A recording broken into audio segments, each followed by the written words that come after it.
really big. What's litty giddy, y'all? Personally, me, I love boxing. Okay. I've been watching boxing for a long time. I love boxing more than the UFC, cause scientific and shit. You know what I'm saying? But yeah, I saw this video about Ryan Garcia and Gervonta Davis. I want this matchup to happen anytime soon. So I saw the video and I said, hey, why not watch and react to it? So let's go. Yeah, and Gervonta Davis. Yeah. At the time of this recording, July 17th, 2022, Ryan Garcia just pulled off his 19th KO and 23rd win. Hate him or love him, bro. I know this dude is very hateable. Like, even the way he approaches things, even the way he puts out his stuff on social media, he's hateable. I know that. But hate him or love him, bro, this dude is a KO machine. You know what I'm saying? Dude got, like, He did 23 fights, 19 knockouts, bro. I know that dude is, like, hateable. But he a knockout artist. just in the 6th round against Javier Fortuna. I'm not, Gervonta is not. Signature left hook. But both of them, like, she go against each other. Ryan Garcia would call out Gervonta Davis in the post-fight interview. But I will fight Tank next. If Tank wants that at 140, hey, I'm gonna record all the negotiations. So you guys don't make no headlines saying I'm ducking.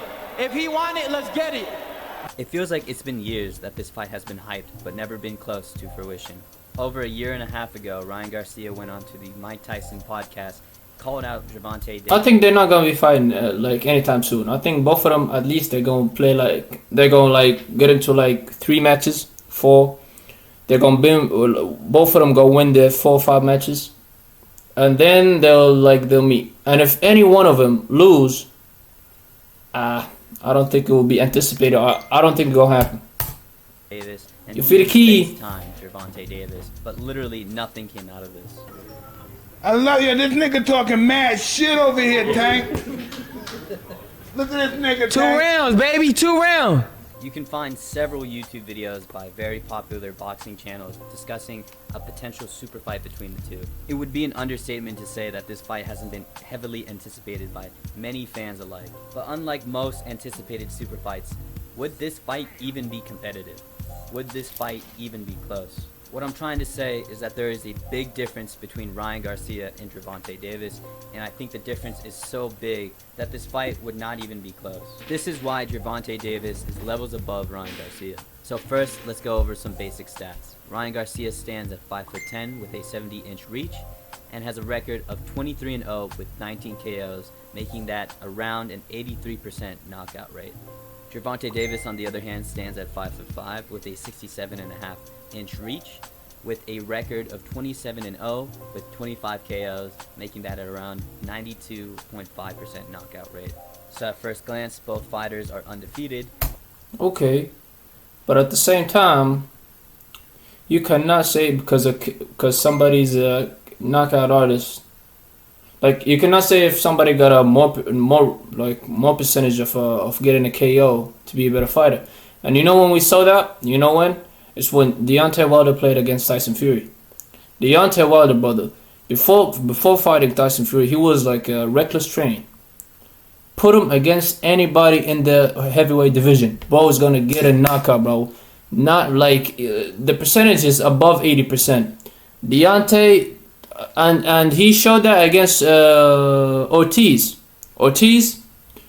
He went there, he was struggling, and at the end, got a knockout. You know what I'm saying? Brother got a insane power, and his knockout percentage, I'm sure it's over 90% before he fought Tyson. But when he got against Tyson, I don't think his KO percentage is above 70 or 80. I'm not sure. Don't quote me on that. He got against Tyson. Bro got outboxed and bro lost, and the second match he got TKO'd. You feel me? So I don't know. Let's see his other points. Maybe he got a. But Ryan Garcia seems to have a natural advantage. Another way of saying it. The Gervonta is better. But as you may know, in boxing and fighting in general, the person with the taller frame or the longer reach doesn't necessarily make them the better fighter. So let's go over their resume. Most of the time. I don't agree with you about that, because again, when Tyson Fury got against Deontay Wilder had a more knockout percentage. Deontay Wilder was more powerful, but the reach that Tyson Fury got made Tyson Fury outbox him, and make Tyson Fury get the range and like be more technical than Deontay Wilder and get the win, get the dub. So I don't agree with him in that one. Fighters, That's an L. I'll take. the level of competition is vastly different between the two. Ryan Garcia has fought in one weight class, lightweight at 135 pounds, and has won one interim belt, the WBC interim lightweight title. On the other hand, Gervonta Davis has fought in 3 weight classes: super featherweight, which is at 130 pounds, lightweight, which is 135 pounds, and super lightweight, which is at 140 pounds. He has won 4 belts across these 3 weight divisions. He has won the WBA super featherweight title, the IBF super featherweight title, the WBA lightweight title, and the WBA super lightweight title. Now going over their level of competition. Okay, I kind of agree with him on that point, but I want to make another comparison. Pacquiao and Floyd Mayweather. Pacquiao had more different weight classes titles, and Floyd had less. And what happened? Floyd outboxed him. I know it was close, and I know if they had a rematch, most definitely like over 70% Pacquiao would have won the match. But that match, Floyd outboxed Manny Pacquiao, and he got the dub. He got the win. Ain't that right? So I kind of agree with him on that point. But at the same time, I can put my comparison into the conversation and say, hey, a similar scenario happened before, and the one that had the less titles got the dub. So let's go over the former champions each fighter has faced. Ryan Garcia has only faced 1 in Luke Campbell, while Gervonta Davis has faced 4: Gamboa, Santa Cruz, Barrios, and Pedraza. Hey, notably, Santa Cruz that's a good point. I can't say nothing about that. Weight classes, while Gamboa, though old when he fought Gervonta Davis, was a 2-division champ in the super featherweight and lightweight class, as well as a gold medalist in the 2004 Olympics. Though both fighters have had a young career, Gervonta Davis definitely has a leg up in competition. Definitely that's right. A stronger resume. But I can't say nothing about that. Which fighter has the better style for the other, and which fighter has a better skill set to deal with the other. Okay. So Ryan Garcia is probably very well known as being an extremely quick puncher. He probably has some of the fastest hands in boxing, and his left hook is so deadly. Not only is it an extremely quick punch, but it's if y'all see the last knockout that he had, as you saw, you would agree with him on that take. Fortuna, he was able to place his left hook right on the temple, and he's routinely placed it on the temple or the liver of many of his opponents. But besides his lightning quick hands and his extremely deadly and precise left hook, he really has nothing else elite in his skill set. He's been criticized for having a lack of head movement.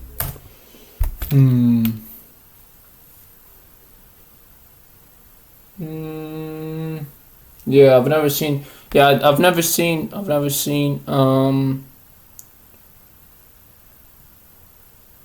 don't know. Yeah. Work and offensive variety, like a right hand, an uppercut, or a jab. And to emphasize lack of head movement, Luke Campbell, who was the first real high-level fighter that Ryan has faced, was able to take advantage of this and drop Ryan in the second round. Yes. And on the other side of this, you might be thinking Gervonta Davis is just a power puncher, so this fight is simply just elite speed versus elite power. But if you were able to watch Gervonta Davis at a high level, he is extremely diversified. Most recently, he was able to show us his patience and high range. Yes, that's what I was going to say. Gervonta is a better defensive boxer than Ryan Garcia, no doubt about it. But he doesn't have that crazy head movement either, like Canelo Alvarez. Because in the last fight, with the uppercut that I think it was an uppercut, right?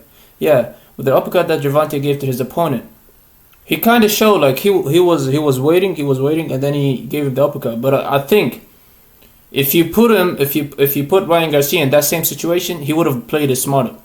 Like he maybe would have like gave him a lot of more speed at that situation when he was right at the corner and just protecting his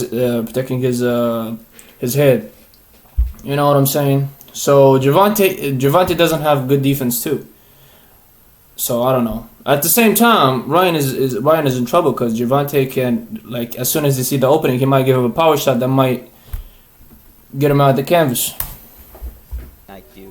perfectly timed rollie with a counter Yes. in the 6th round. Yes. He showed the same level of patience, but instead in a more hunting and stalking approach when facing Mario Barrios. He eventually found a good opening in the 8th round when he dropped Mario Barrios once to the head and once to the body. He eventually wore down Mario Barrios, and by the 11th round was able to TKO him. And with the Leo Santa Cruz fight, he showed us that he was able to trade with a very high level fighter, and eventually showed us his devastating power when he delivered one of the most deadly uppercuts that I've ever seen live. And even though he didn't finish Isaac Cruz, he displayed a really good ring IQ and defensive skill, and mostly fought. He's good defensively, but he's not elite.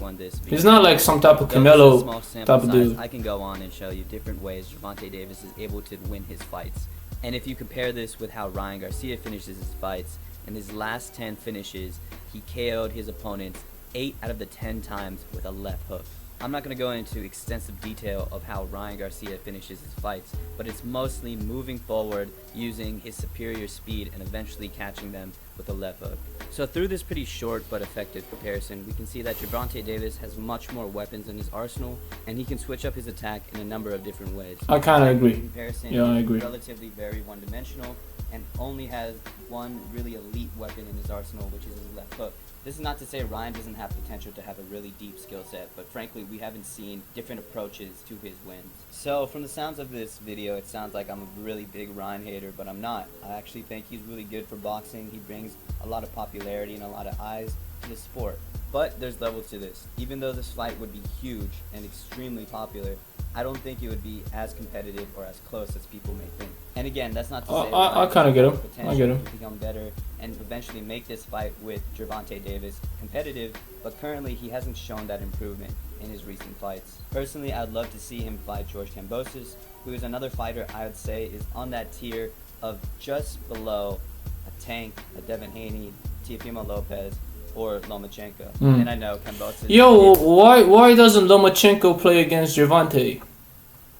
Like, Lomachenko is really good. Lomachenko is like, he does his opponents, bro. He just like dance around them. He showboats. He does a lot of stuff. Like, why doesn't Lomachenko goes against Gervonta? Win over Teofimo Lopez, but we need to run that back. Kambosos lost really decisively against Devin Haney, so I wouldn't necessarily put Kambosos Haney's good too. on the tier yet. Haney's As for good Gervonta too. Davis, I'd love to see him fight Devin Haney. I think that would be a really good fight. Right now, believe me or not, Haney is my favorite fighter.